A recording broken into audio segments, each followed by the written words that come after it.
Niagara in Southern Ontario here. Welcome to the Real Estate Investment Webcast. We are looking to glean from the chronicles of real estate investors here in Ontario, Canada. And my guest today is a special friend of mine, Jimmy, popularly known as Chorkor Millionaire, with a very massive following on Facebook. And that's also growing into many other platforms as well. I promise that it's going to be an exciting time in today's webcast. I'm looking forward to what we're going to be learning from my friend here. I don't want to give too much away by the way of introduction because he's going to be doing justice to that. So, without further delay, I'd like to give the floor to my very good friend Jimmy. Please go ahead and introduce yourself to the house.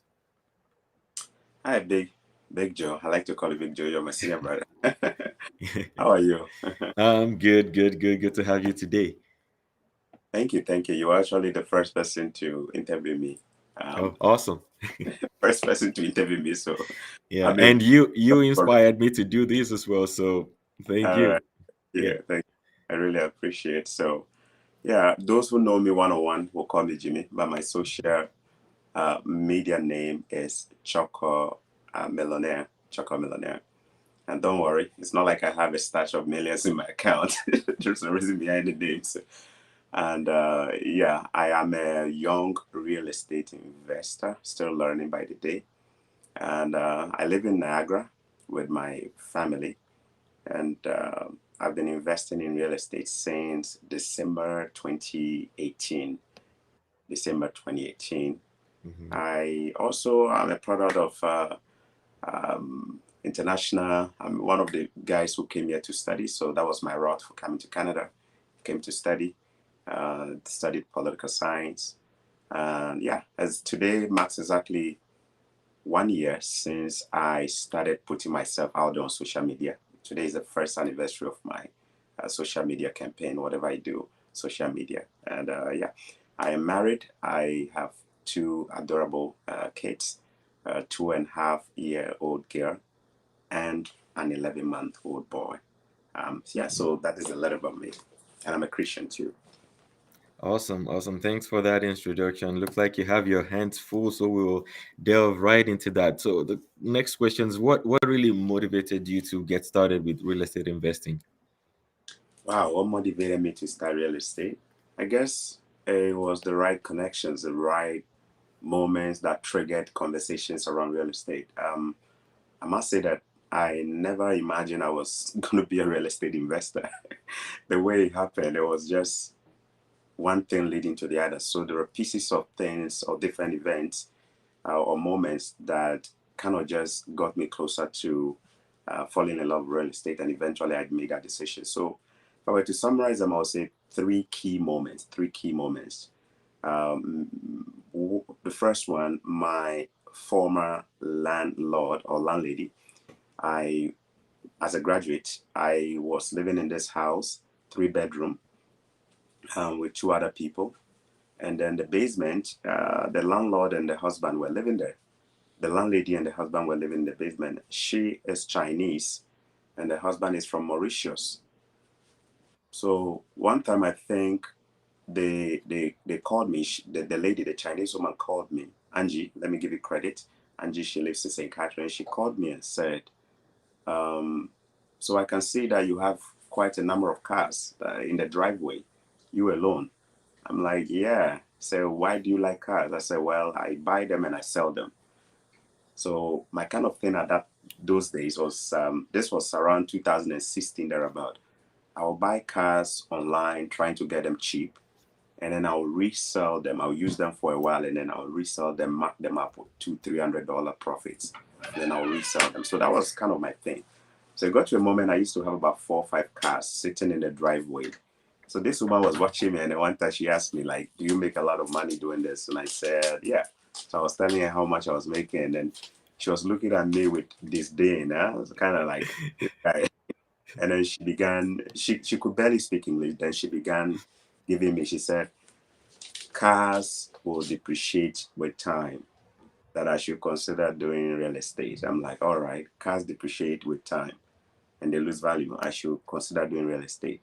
So I should Hmm. consider." And I was looking at her like, a part of me was like, okay, she's making sense. A part of me also was like, but it takes money to buy a house. So does this woman really know who she's talking to?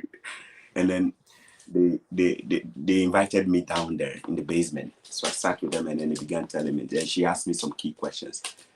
She said, how much do you pay for your rent? And I said, I pay, at that time I was paying about $500, $450, $500. Then she asked me the rent for the other two roommates too, who were in the other two rooms. And I mentioned it. And then she said, how about me and my husband? We live in the basement. How much do you think we pay? And I'm like, well, unless you tell me you are the landlord. And she said, we don't pay anything. We own this place, but we don't pay anything. It is a rent that we take from you that we use to pay the mortgage and the bills. And it kind of hit me. So she kind of basically was telling me that she's living for free, and we, the tenants, were the ones who were paying money that was used to service the property. And then she went on and she told me she had a property in Toronto worth over $1 million. So probably by now it's worth more than 2 million. And then she had one in Hong Kong as well. And this is Wow. somebody who dresses so simple, unassuming. If you see her, you probably would think she's not even strong enough. And then she was telling me about all this. So she was telling me that, look, consider going into real estate. That kind of stoked my mind. And I think I'm a choleric. So when things hit me, I like to act right away, even if I don't have the full picture. Mm-hmm. So I remember I made an appointment with the bank, went to the branch and told them I want to buy a house. And they asked me for some documents. I showed up with those documents. And the advisor there looked in the system and looked at me and smiled. I could tell that, look, the kind of feedback he wanted to give me was not pleasant from the look of his face alone.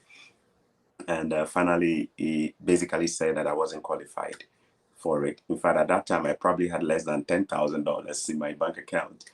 And so I went away. But that was the first moment. That was my first profound moment, getting that exposure to real estate by just talking to my landlord. Then the second one, I moved out of that house and I went to a different house within St. Catharines. And I used to have this habit of always locking my key inside my apartment. And then I'll step out and be like, oh, shoot, where's my key? Right? The key will be right. I would think that the key is in my pocket. And I'll hook the door only to realize that the key is behind the door. Now, how do I get in there? I don't have a way. I don't have a spare key. I'll call this landlord of mine. He won't pick. A Caucasian guy, almost like 38, 39, thereabout. I'll call him. He wouldn't answer. I'll send him an email. I lock my key. Can I get a spare key? And there will be no responses and I'll be so stranded. So I'll call the locksmith, the professional guys who will come and unlock your door for you for a fee. They will come and charge me $100. So I was so annoyed at this, and it wasn't once. I did it more than 3, 4 times, always locking my key inside and on my way to work, and I'll be stranded. The landlord came back, and then I asked him, like, you are not reachable. Anytime I message you that I've locked my key, there's no response for days, sometimes weeks, and then you respond later on. Is there a number I can always call when I need something and then I'll get access to like you? And then he said, oh, that was because I was away. I said, what do you mean by you were away? He said he was in Florida.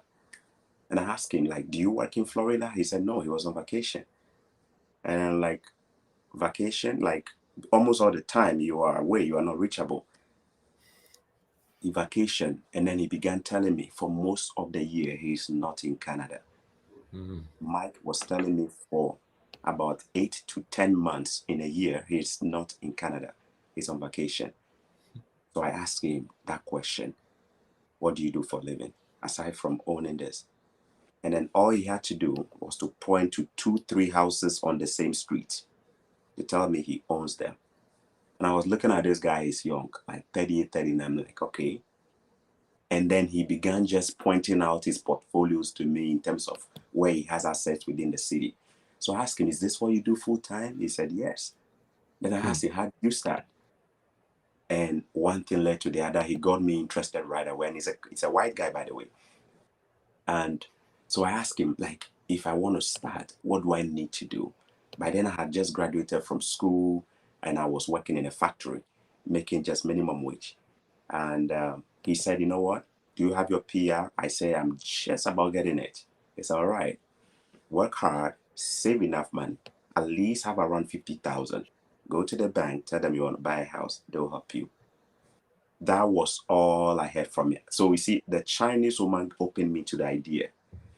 This Mm-hmm. man gave me a bigger picture of owning multiple assets, enjoying vacation, young, doing great. And I saw his properties, some of them on the same street I lived. And I didn't even know he was the owner. And then he also gave me the one more information that I needed. He said I should have this amount of savings, go back to the bank. So that was exactly what I did. I went back and I was walking like a dog. I'll work in a factory. I'll go do taxi driving at night. I'll go do this. I was basically doing so many things, just trying to hit that goal. And I remember at the end of the week, when they pay me, I'll open my bank account on my phone mobile app and I'll look at it to see whether it has grown up a little bit, some few inches taller, right? And I kept checking and checking until, yeah. So that was my second moment. The third moment was a book. Just about the time that my savings was almost there, I started looking into real estate. So I started looking online for more books and stuff. Then I came across this ebook by Phil Pastiovsky. He's an American investor. And I read his ebook. I didn't even finish that whole ebook. I was reading it and he was talking about how his life was just a whirlwind of trouble, poverty. And then something happened, a real estate breakthrough just happened, how he bought his property without using money. And then when I just got that truth in there, I thought I had enough ammunition now to just act. So that is the background, those three moments there. Reading a book, meeting two different landlords, giving me the two different information that was all crucial, just was the catalyst for me to reaching out to a broker. And then finally in 2018, the last quarter, we were able to put something together and got our first property. Wow, that is quite loaded to see the fact that first and foremost you're a driven person. Real estate is not your first stop, right? I didn't realize that you were a car dealer back in the day. Yeah, I know. Yeah, so the entrepreneurial mindset is the background of the entire story. You were out there doing something, and because you were ready when the right information came your path, you were prepared to take advantage of it. And by the grace of God, it seems that the information just came in sequentially as you needed them, that propelled you to take action, which is awesome. It looks like things kind of lined up for you in a very crucial way that got you where you are today. The question then is, what has it done for you so far? I mean, why do you think it's the journey that you've continued to progress in, incrementally year by year? Why did you stay in it? What have you found so far? Why did I stay in it? Mm-hmm, It just made sense. It just made sense, and I felt like when I got into real estate as a novice, not knowing much, mm-hmm, uh, you buy your property and then you don't even know what next to do, right? And you don't even know where to go and change this and get this done. And then growing through it within 3.5, almost 4 years now, I look back and I'm like, wow. The first thing I ask myself is that why is this not part of mainstream curriculum in school? Why is nobody teaching us that this is one of the ways to make money? mm-hmm, Because data shows that about 90% of all millionaires documented in the history of this universe have made their millions from real estate. And real estate is something that it is the only thing that is real. It is the only thing that is real. Real estate. That is why it's called real estate. Why is nobody teaching us about real estate, irrespective of whichever country we live in? Whether it's in Africa, in the Caribbean, why is nobody teaching this in school? mm-hmm, That was the first thing. Because I was so naive about it, I went to school, have a degree, have more than one degree, and I'm like, why did nobody teach me this? mm, But I even did business. I studied business in high school. Why did nobody teach me mm, this in school? That this is one of the ways to build wealth, not right. even a salary, to build Mm-hmm, wealth or generational wealth. So that kind of truth just hit me. I'm like, wow, it looks like a lot of people need this education. that's right. That's right. What has it done for me? I think real estate is my first practical, gave me the first practical gateway to experiencing financial freedom. I Mm, wouldn't consider myself a multi-millionaire, but the first time I felt like I have control over money, mm, that I'm not scared of money. I don't have an obsession and a fear at the same time. It was real estate that made me feel that way. With money problems, everybody has it, isn't it? Yeah. mm-hmm, But real estate was the first thing that actually made me feel that money making is not rocket science. It has to mm, be that for me, that freedom, that glimpse of freedom, hope. Real estate was the first to do it for me. And I think it's done a lot for me personally. It has mm, also challenged me to become a better person. I can see that in terms of personal development, I've become a better person now. I've learned how things work. I've learned about the value chain of wealth creation in the real estate industry, the supply chain industry. And it's made me have a better view and understanding of the world, that the world revolves around value creation. And you got to find yourself somewhere in there, creating value, um, making life easy for people around in the chain, right? hmm. So for me, That's mistake, right. yeah, Awesome, awesome. Yeah, and some I've heard someone ask me before that you're just a landlord, how are you contributing to anything? Your landlord who owns a house that someone pays down your mortgage, and I told the person, well, I'm the landlord that is willing to risk my credit, my capital in down payment, my assets. I'm risking bankruptcy to make sure that someone is housed, someone has a roof over their head. That's what I'm bringing to the table. And the person was like, I never saw it that way. So there is a lot of value that landlords are bringing to the market. Without landlords, then where will all the tenant live, right? If we all decided to invest only in the home that we lived in, the people who, for whatever reason, cannot venture into home ownership, then where do they live, right? So we right. we we are definitely bringing value to the market.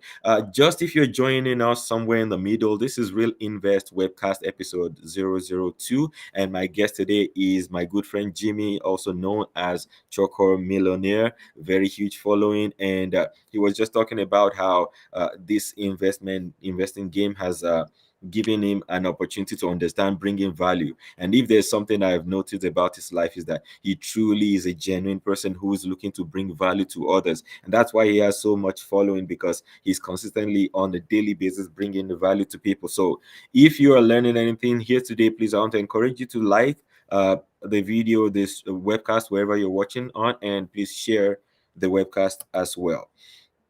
Mr. Choco Millionaire, my question for you next is that what type of investment strategies are you employing right now? I use a long-term buy and hold strategy. Um, what is that? Basically, I buy properties and then I don't sell them. I hold on to them. Maybe at some point when it makes a strategic um, sense to sell them off, I could liquidate. But otherwise, my strategy has been buying and holding on to them. And what kind of properties do I buy? I do buy properties that have potential but are undervalued or need a little bit of TLC, which stands for tender love and care. Basically, a little bit of love, properties Mhm. that look a little bit distressed. If they were human beings, their life is miserable and they need a little bit of caretaking. Yep. So that is basically what I do. I look for such properties in great locations, and I figure out what I need to add value to it. And when I add a value, that is what makes me a contributor to society. Because think about it, there are so many areas that are not the greatest of areas. There are so many properties that are out of shape, having been renovated in a long while. They have deferred renovations or maintenance. And so if that landlord is tired and doesn't want to hold on to it anymore, it's a problem for them. I am ready to take on that risk and take on that problem by coming in and see what I can do to optimize the value of the property. So basically, that is what I do. And you've seen some of the projects that I have done. There are properties I bought that were so horrible, you wouldn't even walk in. I remember 2 years ago, we went to view this property, and my wife wouldn't go inside because she would throw up. She would basically throw up. The place was this ugly, nasty. I can't even find the right word to describe it. And you wonder, how do people live like this? That is the truth. So for those who like giving landlords the bad rap, the landlords are money grabbing people. Mhm. Remember, these are the people who directly impact society infrastructure, the gentrification projects going on. Most of them are undertaken by landlords. They are the guys buying lands and building houses, affordable houses. That is another question we can debate whether they're affordable or not. But these Mhm. are the guys changing our community. You see an Absolutely. old house looking new, you move into a place and it smells brand new and mint. That is somebody's sweat going in there. Landlords are risk takers. They take all the risks when nobody wants to take them, right? When a property loses gas thing, these people say, you know what, we want to put our money in there. So Mhm. that is how nature works. That is how the law of economics works.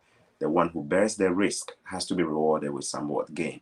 So when we go in there and we do all the dirty works and we cover ourselves with paint and we wear the helmet and we have drywall powder all over our face, at the end of the day, we need to reap from our investment when the properties look good and the banks reward us with it. That is how we do that. So, yeah, I buy cheap and I look for potential to add value.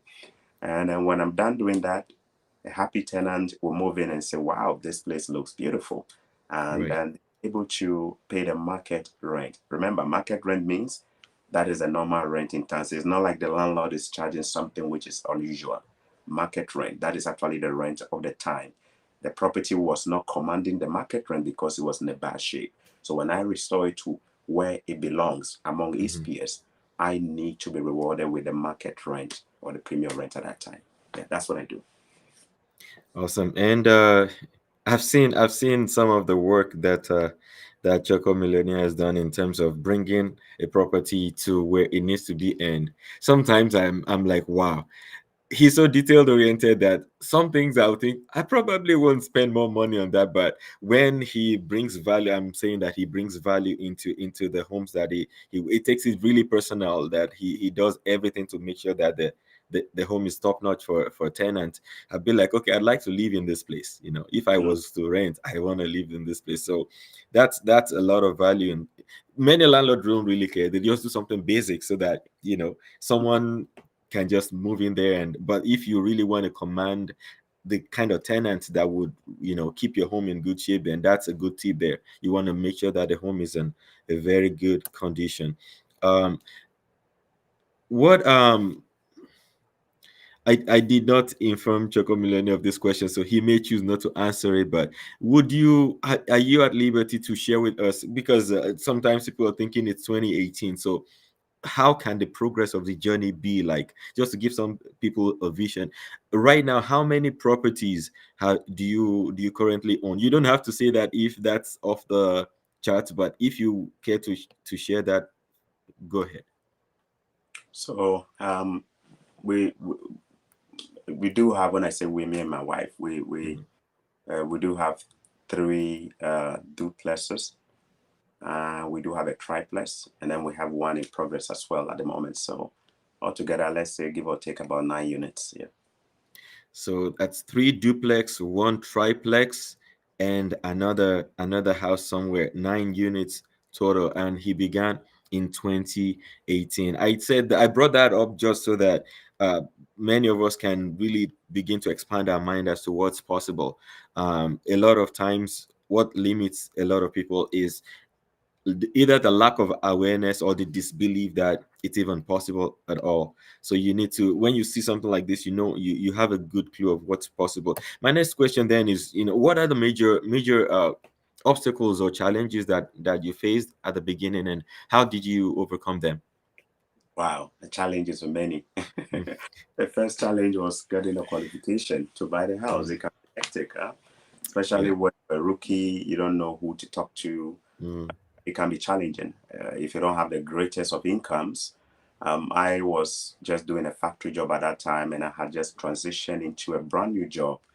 So the job was fairly new, and for those of you who are familiar with the mortgage industry, if you have a fairly new job, which is less than a year, it is considered a precarious situation for the applicant for the loan. Banks typically want to see you having a history of about 2 years minimum with your employer. So if you are fairly new to your job, it could be seen as a high risk. That was my situation. And the banks were pretty much rejecting me. At a point, I felt like I was a leopard. Nobody wanted to hang around with me. I went to my own bank. They were rejecting me. I went to a different bank to open an account. They said no. And last minute, another bank pulls out of the deal. And I was just so frustrated. That was all in 2018, the last quarter. And I kept asking, like, what do I do next? And I didn't know. Funny enough, when they all take your file, they will pull your credit. So by the time you would have gone to 2, 3, 4 banks, your credit score has dropped significantly because everybody is taking credit, Mm-hmm. right? Then finally, I decided to work with a broker. So I got in touch with a guy, and he was generous enough to come to my house, my basement. At that time, I was living in a student residence with other students, and I was in the basement. My wife had come, and we're all living in it, sharing the bathroom with other students, sharing the kitchen with other students. That is so discomforting, but that was my situation before we bought our first property.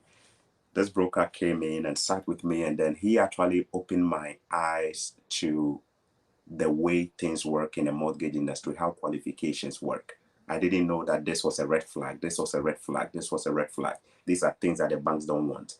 But the broker sat me down and then showed me everything. And I was so, so, so grateful for that information. Mm-hmm.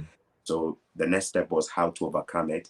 And then he was able to just tell me, you need this document, need this document, get me this document, get me that document. And he was open enough, transparent enough, working with me. And within 2 weeks, he was able to get me a lender, a bank, to give me the loan. Uh, I had to use a B lender. In banks, we have different types. We have A lenders, B lenders, or what have you. A lenders are the top banks, flexible or lower interest rate. And the B lenders, the higher you go up there, the interest rate gets steep, right? Mm-hmm. Eventually, we're able to get past that obstacle of qualification, and we bought our first property under a 1 year term. And then when we bought it, the obvious next challenge was having the right team of people around, what I like to call your power team. In real estate, if you want to go far, you need to have a power team. A power team is just the right set of people that you can reach out to, call on to at the time you need them, and they'll be there for you. They are Mm-hmm. reliable, they're transparent, they have your interest at heart, and they have proven experience too. These are people who are industry people, right? You need to build your power team. Look, any successful entrepreneur has a power team. Mark Zuckerberg was asked the question, what accounted for the sudden rise of Facebook from 2008, 2009, all the way to where it is now? And he said he surrounded himself with smart people. If you want Mm-hmm. to go far in life, you got to surround yourself with people who are smarter than you. The same applies in real estate. You got to have a power team, people who are way smarter than you yourself, people who have skills set that they can bring on board that you don't have. That way you can leverage on that and create a win-win situation to be able to move on. So when we bought our property, and we wanted to move on to the next stage in terms of renovating the basement to add value and do some stuff with it, putting an additional unit there, we had to build our power team. And Joe, if you recall, I called you. You were one of the people I called Mm-hmm. when I was about to do my renovation. Do you have a contact to share with me? Do you have a renovator, a contractor to share with me? And you passed some numbers to me, right? I had to Right. call different people. Sometimes we just need to step out. Do not have the mindset that you know it all. Mm-hmm. This world is designed in such a way that no one person can know it all. We are created to be interdependent. So if you want to go far in real estate, build a power team, reliable people that you can always. You need to have your finance team. You need to have your renovation guys you can call. You need to have basically anyone in your contact. You need to have them. If you don't have them, you can be stressed when you have the slightest of problems because you don't know who to talk to. So at the early stages, those were some of the problems I had. It took me a bit of time to be able to find the right people, people who are honest and people who have integrity and all of that. And then along the way, doing renovation, because I do a lot more fixer apps, doing renovation requires that you have additional funds available to do your renovation. When Mm. the banks give you a mortgage, they typically will just give you what you need to buy the property. Rarely would banks give you extra money for renovation. In fact, some banks do have a program called Purchase Plus Improvement, which Mm. is an extra money given you if you can provide a quote for a renovation that you want to do. And all of this would have been factored into the loan value when they're giving you the mortgage. But let's be real, not all banks will give you a purchase plus improvement, which is an extra money to do renovation. They will just give you what you need to buy the property, right? So you have to come up with the extra money to go do your renovation. It can That's be a right. little bit challenging if you don't have that extra budget for it. Um, and in that situation, you may need to deploy some creative financing. Sometimes you need to get a little bit of loan from friends, a little bit of loan from people you don't even know, but are willing to, give you some funds to finance your renovation. And sometimes it might even be your credit cards and stuff that you may have to fall onto to get, Mm-hmm. or your own That's right. personal savings or salary, right? So that phase there was also a challenge that I had at the early stage of my renovation. But again, I was able to overcome them by just talking to the right people who gave me ideas that, what, go here and get this loan, go here and do this, or talk to this person, go and get this credit card. It's helpful for doing renovation. And I think with that, it helped a lot. Um, the pandemic definitely hasn't made things easier. My second major renovation project that I was doing was at the beginning of 2020. And just about that time, I had a verbal assurance from one of the banks that they were going to give me some money to do that renovation. I had submitted all my documents, hoping that it would give me extra money to do the renovation. And then last minute, they pulled out. They said, no, they will not give me the loan. I'm like, what? I have strategically just planned everything around this loan you guys are going to give me, and you don't want to give it to me. What do I do now? Wow. In fact, I felt so offended that I promised to close my account with them. How could you just do a U-turn when I need you the most? And they had their own excuses, but I think the pandemic played a role. They were probably scared that around March 2020, the Mm. pandemic was going to open the Mm. economy and the real estate industry. So a lot of banks adopted a sit back, attitude, waiting to see what will happen. Because COVID was rising, everything was getting shut down, airports were shutting down, traveling was on hold. So if I look at it from their point of view, they were right. They were risk averse at that time. It made it really really difficult for me. At a point, I remember my contractor who was doing the work for me. Well, I was paying him weekly. I was paying him weekly. The guys will finish and then they will be on my neck. He say, "Yeah, we're waiting for our money." And the truth is, I had no money. He said, we had to do magic. I maxed out my credit cards. And it's not a good idea to master your credit cards. Your credit card companies will call you and be like, hey, you haven't paid your credit card balance. We just want to find out if everything is okay. At the point I told them, please, can you not call my number again? I know how to handle money. Please just don't call my number again. I know how to handle money. He said. But it was psychologically stressful, emotionally draining, mentally just tough. But I had that goal of finishing because I knew I was creating real value doing that renovation. And in That's due right. time, all I had to do was to figure out how to survive. And some good friends will come true when you need them the most.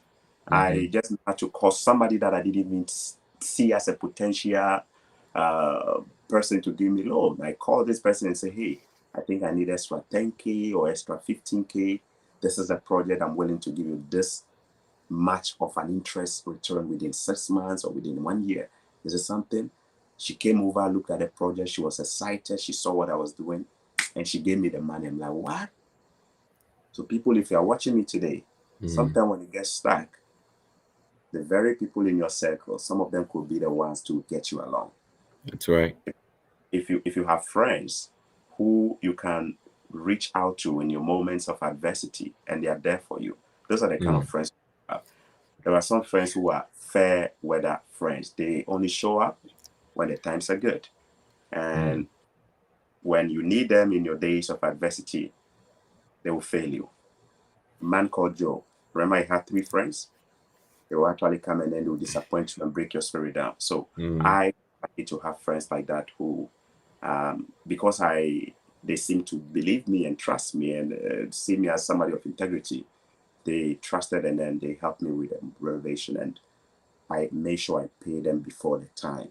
When I mm, was done, I was able to make my profit on it. I was able to go back and give them the money way ahead of time, and they were smiling. I'm like, wow, with interest and all of that. So those are some of the ways I was able to overcome my financial aspect of challenge when it comes to renovation, and I still deploy the creative financing whenever I need to.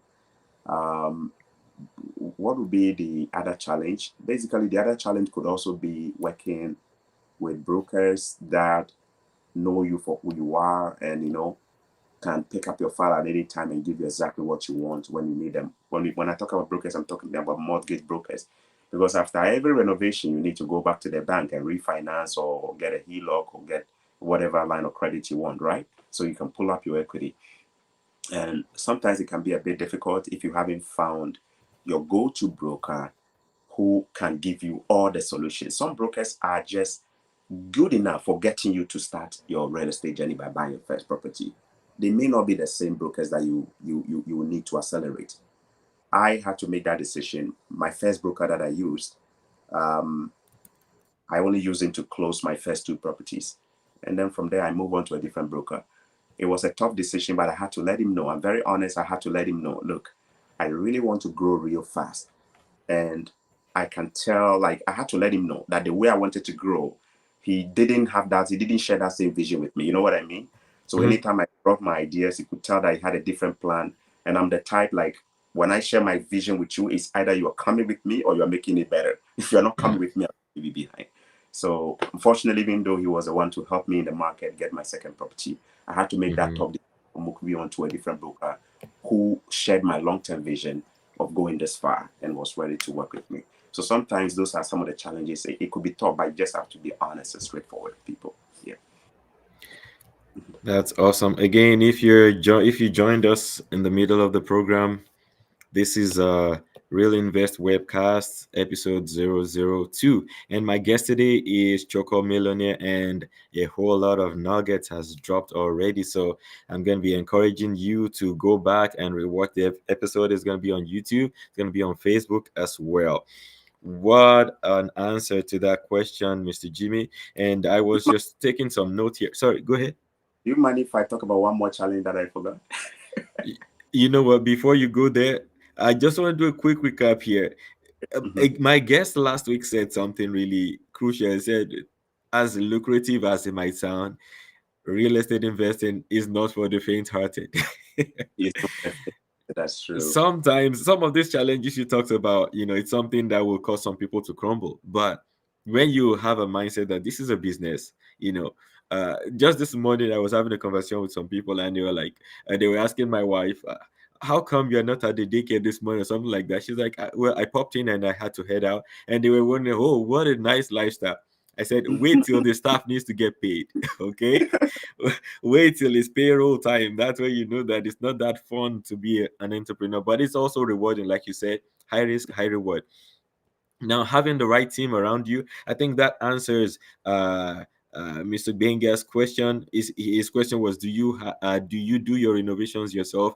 The answer is that you have a power team, right? You have I a have it. team of innovators as well, that would contractors that will get the job done. Having the right team and the right people in your circle as well, that's a huge nugget right there. Aligning yourself with people who are going the same direction as you, can align with your goal, and that team is always evolving based on where you are. That's also a very good one to take note of. People may not stick around forever just because you are changing levels, and some people want to stay where they are. Then that might mean that it's time to move on.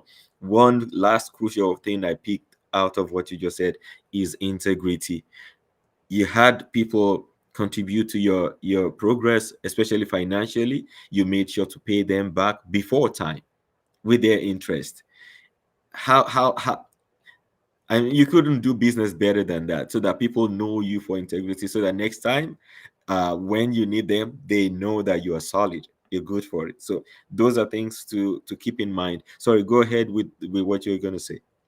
Yeah, about Benga's question, the need for a power team.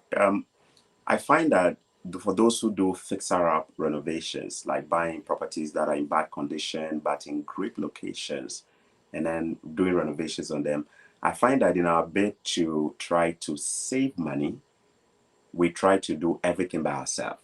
So even though I have no knowledge about drywalling, I may try to do the drywalling, I may try to do the painting. In fact, this very house, the painting you are seeing here, I did this painting, right? Because I was trying to save money. I didn't want to pay a painter ridiculous amounts to do it. Now, there are some things you can do. There are some things that are also too risky for you to do if you don't have the license, right? Like plumbing. If you don't have the license and you go do it and it screws up, you may just have to open up the entire wall and redo everything the right way. So in your bid to save money, you could end up shooting yourself in the foot, right? So you just have to be smart with it to know exactly what you can take on and what you can't take on. There Hmm. is always more room for you to learn. We can all learn how to do some things, but some things are just for the professionals, right? If you That's right. try to just play around trying to save money on everything, you may just end up spending more than you wanted to actually save.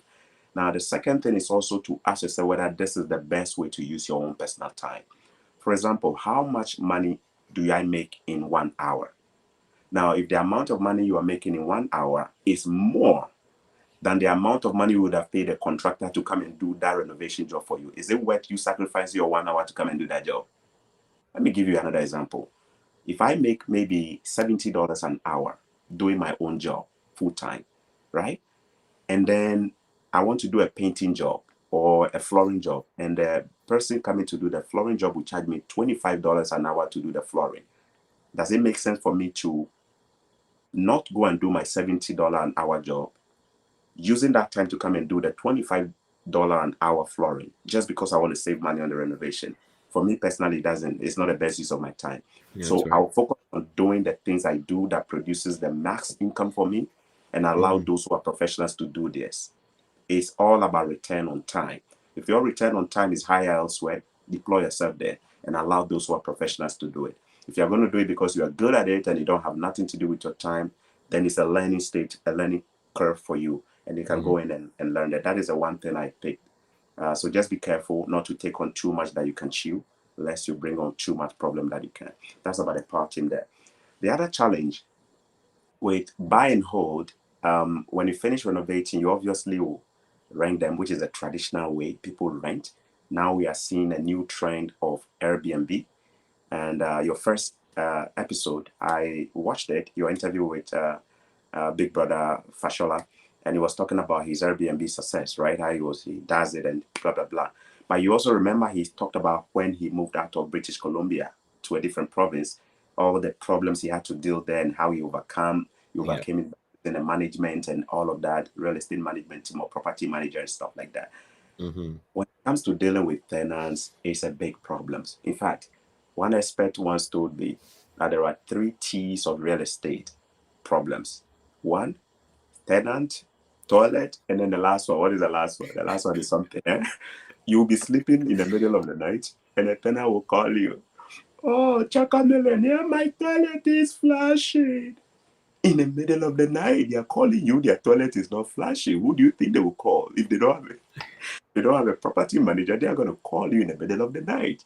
Yep. Only God knows how many times my tenants have woken me up over things that you think are petty, but to them is major, right? Hmm.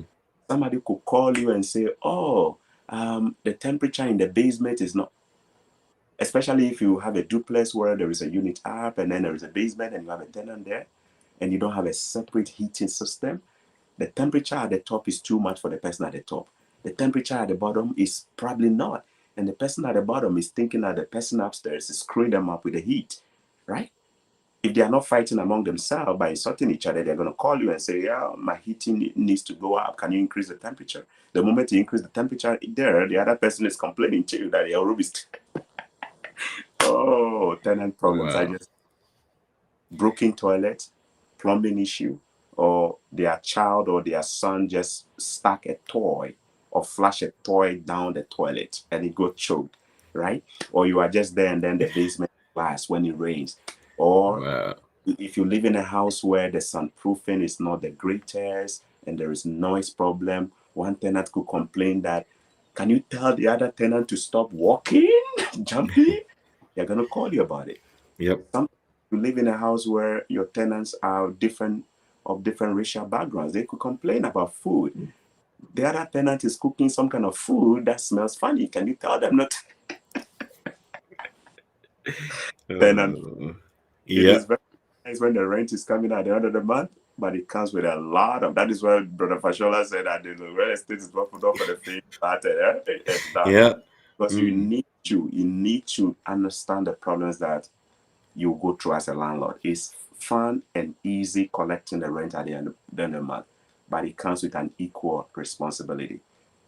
Your best way of dealing with this, which is how I have tried to deal with mine, is to have a professional businessman attitude towards your real estate. Your tenants are your tenants, but beyond that, treat whatever you do from a business point of view. You do not mingle friendship and familiarity with your business. The way Hmm. I treat my black tenant is the same way I'll treat my non-black tenant, right? I want Hmm. you to first see me as a businessman and a landlord and keep that respect right there. We can laugh Yes, sir. about everything, but the first place you need to treat me as a landlord. And it starts with me. I need to package myself that way so that when you see me, you give me that respect that is due me just because I'm that kind of landlord.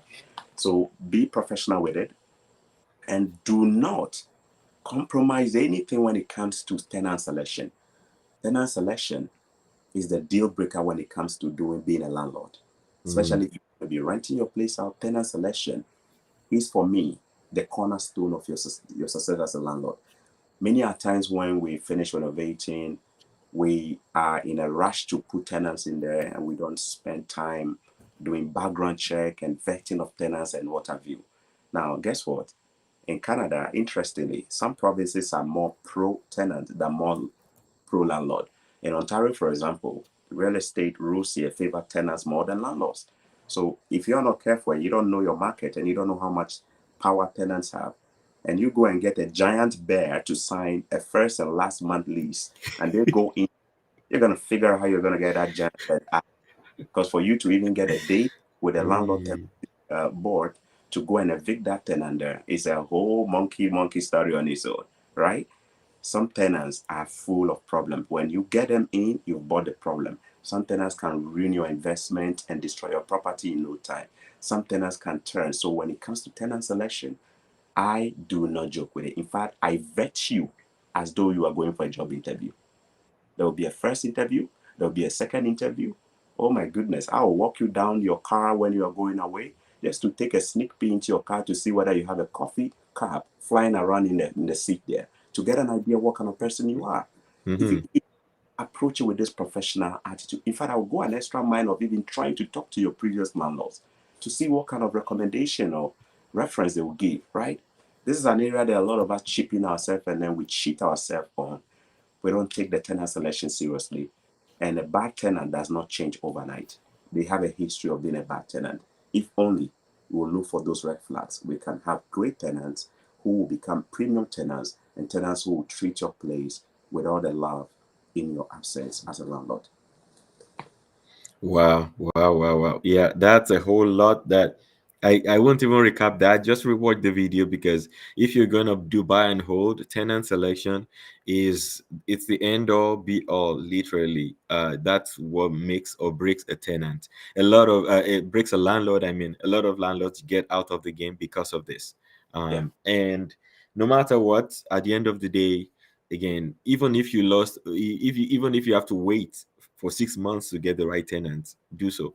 Anyways, Yeah. uh, there are some questions I want us to get to before the end of the program, and I try my best to keep it under an hour. So, one question about a lot of people reaching out saying that we want to do this, but we just don't have enough capital to get started. We want to get into real estate investing, but there's not enough capital for down payment or whatnot. What would you advise those kind of people to do? In the late Stefan Anio's book, Stefan Anio from um, the prairies there, in his late, he died just 2 years ago. He wrote a book. The title is Money, People, and Deal. Money, Mm. people, and deal. Basically, that's the crux of real estate.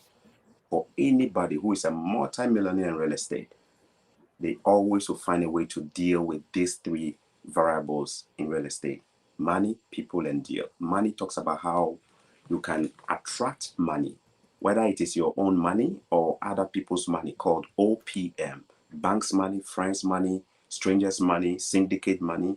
You ought to know how to attract it.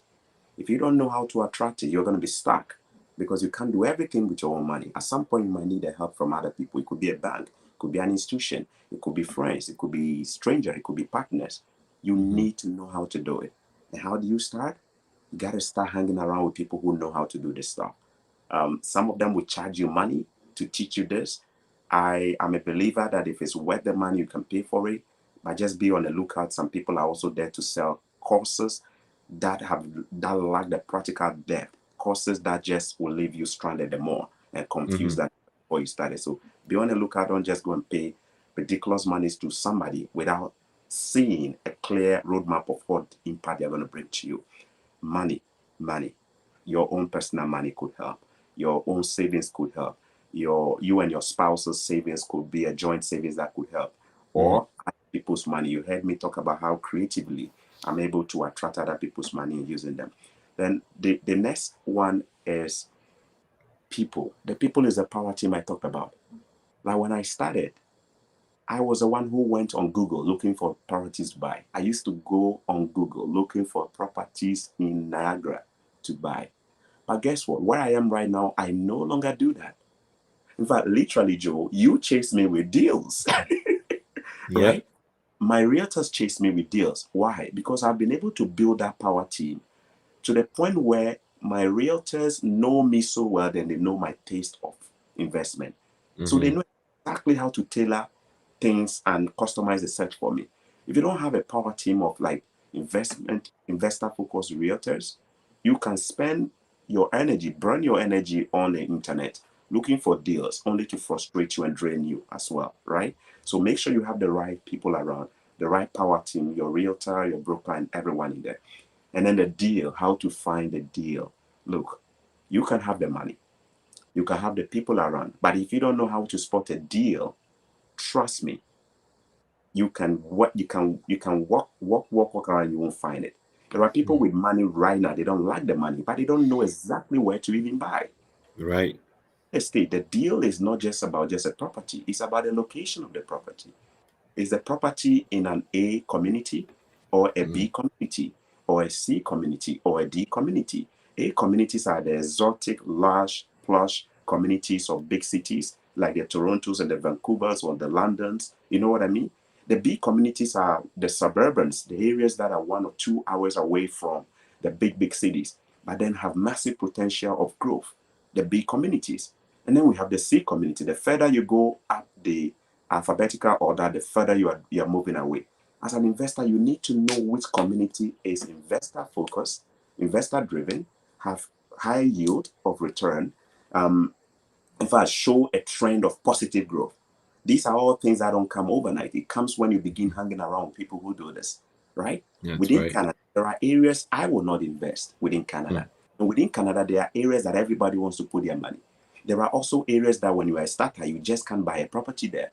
I can't imagine myself buying a property in Toronto. It's just too overpriced. I can't imagine buying a property in Vancouver. I won't just have the money for it. But there are certain communities or cities that I will buy because that is where my money will reach. And I understand those markets and I know that they fall within my reach. When you understand how to analyze a deal, and you hang around with people who will teach you or give you information on how to analyze a deal, you know what goes into a good location.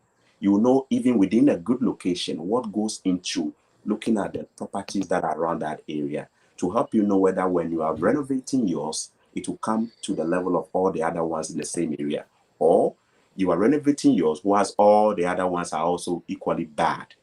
So yours is the only one that is getting renovated, while the other ones are all messed up. You know what I mean? So Mm-hmm. these things take time for you to get them. The most important thing here is, guys, network with the right people. Your network is your net worth. The kind of people you associate with will determine how far you go in life. And if you're a lone wolf trying to do things by yourself, you can't. And remember, there are people who will generally teach you this for free without taking money from you. There are also people who are out there ready to sell you some courses for some money too. You just have to be smart in knowing how you can get more value for your money. All right, so money, Yes. people, and that is how I'll talk about it for newbies. All right, if you're a newbie, just make sure that if you can get the book by Stefan Anyo, such a great book, or if you can just begin connecting with people like Joe, myself, and Brother Fashola, and any other person who produces content on real estate, you are actually learning. That's right. Align yourself with the right people. Um, People saying they don't have enough money. Some of these courses cost as much as like 20 grand, 30 grand, like Mm-hmm. 30,000. That's a good chunk to go invest in a property right there, you So, know. So the other thing I tell people to personally, I have a program that I do to help people whose capital is quite low, that they just don't feel like they can get in on their own. Is I if number one, again, if you know people with similar goals, you can come together and purchase together. But if you don't want the hassle of being a landlord, or you don't just want to deal with the entire headache thing, personally, I work with people to help invest their funds in the real estate market for up to yeah. 2 years, and I guarantee a return of 20% for per year. But it's paid out at the end of the second year, so you get 40% plus your capital at the end of the second year. If you want more information on that, feel free to DM me and I can share that with you. But that 20% a year for 2 years, it sure beats 0.001% in your savings account in the I, end of. that's Yes, true. go Think ahead. were to even put it in stocks or index fund, what return will you get in a year, right? So 20% Yeah, sounds like a really really good return. The average real estate return is about 5% a year, right? that's But right. as you actually see more than 5% return in a year, so Hmm. 20% sounds like a good way to put your money into something. So syndicates definitely one of the ways you can invest your money with somebody who has a proven track record doing real estate investment, see what they do, look at their portfolio, look at their record, and then you decide to work with them. Do your own due diligence as well. And this brother here is somebody that I respect so much. And the other way is just step up your learning and learn. There are Yeah. different ways you can also do real estate with zero money. Zero money. There are vendor take back deals. I teach all of this on my platform on social media. So you won't believe it. I bought a real estate course in 2021 just after I refinanced one of my properties and I pulled up a chunk of money, six-figure profit or return. And then I thought, oh, you know what? I want to move to the next step of buying apartments and stuff like that. So I was in high spirit.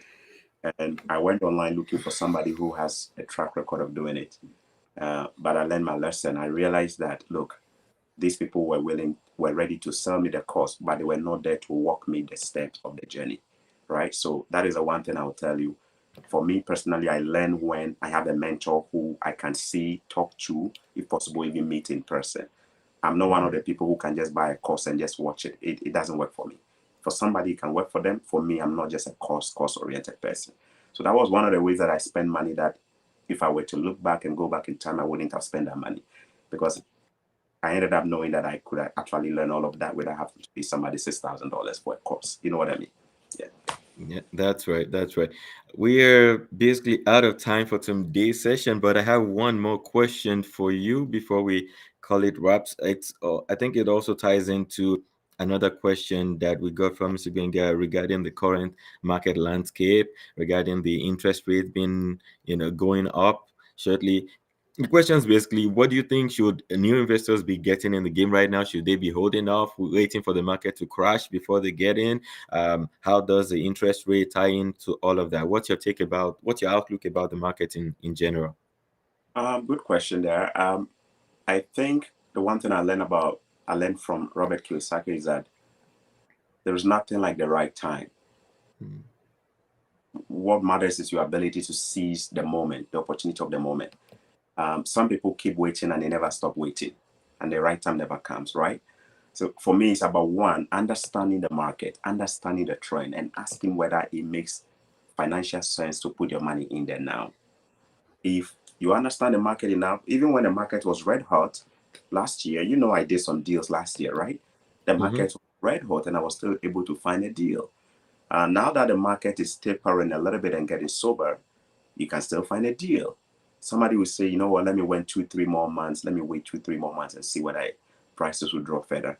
If that is your style based on your level of understanding, you should be okay with it. But remember, your level of understanding of the market would determine your ability to take on risk and invest. If you have the knowledge, you know when is the right time. You know which city you can go and find the right property for the right price.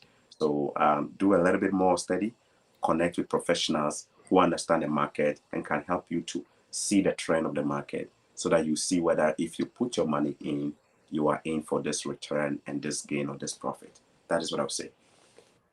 Thank you very much for that answer. What a session today. I believe a lot of people have gleaned a lot from this session. Number one, I'm hoping that many people are getting motivation to take action.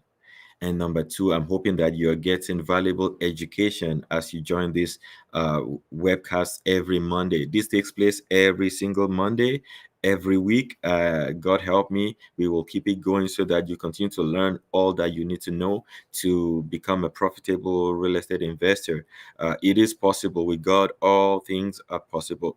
Big thanks to you again, Chorkor Millionaire, for coming on today. Is there any last words you want to share with the house? And also, if people want to follow you to learn more about what you do, can you talk about your social media handles as well? Yeah, my final word here will be that strive to be better and strive to work smart and not hard. Gone were the days when we were told to work hard. Working hard is old school. Working smart is the new school. When you work smart, you don't lose your health in the process. When you work smart, you don't lose your sanity in the process. When you work smart, you have a lot of peace and you feel refreshing all the time and revitalized. So I'll encourage you to step up your game, step up your knowledge. We live in a knowledge driven world today where the Mhm. foundation of anchor as technology. If you do not stay updated with the times, you will always wake up and ask, what happened? Mm. What would have been the past? So I want to encourage my Black brothers and sisters, immigrants living anywhere watching this podcast today, challenge your way of doing things. Ask yourself, this way I have been trying to earn my salary, is that what people have been doing all this while? Is that a traditional way? The traditional way is a 9 to 5 job. You know, I still do a 9 to 5 job. But aside that, I have a side hustle, my my pet project, my real estate pet that I pet on the side. The hope is to nurture that pet to the point where we become a pet that I can step out with and say, you know what, I quit my full-time job. I encourage everybody here to learn to be a better person, learn, broaden your mind, and find better and smart ways to make money without losing our health. Some of us work 2, 3, 4, 5 jobs, but we don't have the strength and the health to spend the money. My prayer is that you prosper in knowledge, you prosper in wisdom, you challenge the narrative that blacks will not continue to settle for crumbs, that a black man is smart enough to also go on vacation in the Caribbean and still have a computer and make money, that a black man is capable of also living a fulfilled life materially and also spiritually or any other way. So I encourage you to just take that challenge upon yourself and be a better person. And my social media handles, Facebook, Chorkor Millionaire; on YouTube, the same name, Chorkor Millionaire; on Instagram as well, Chorkor Millionaire; on Twitter as well, the same name, Chorkor Millionaire. And Chorkor is my past and my background. The millionaire is the mindset and the software running in my mind. I try my best to update the software, the millionaire software, every day. So please don't email me and say, hey, man, you got some millions in your account. You know what I mean? It's the software here. So that's a All big, right. big job for having me. Thanks a lot once again. It's been a while time here. Thanks everybody for joining us. Thanks for our guests for coming on board today. I hope you've learned a lot. If you have questions, please, even after the program, feel free to either DM or put them in the comment section, either on Facebook or YouTube. I know a lot of people have been on Instagram as well.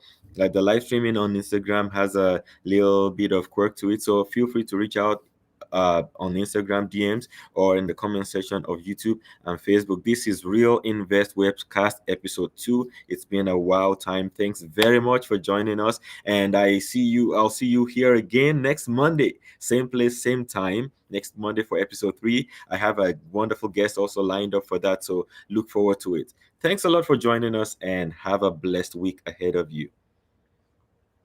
Thank you. Thank you.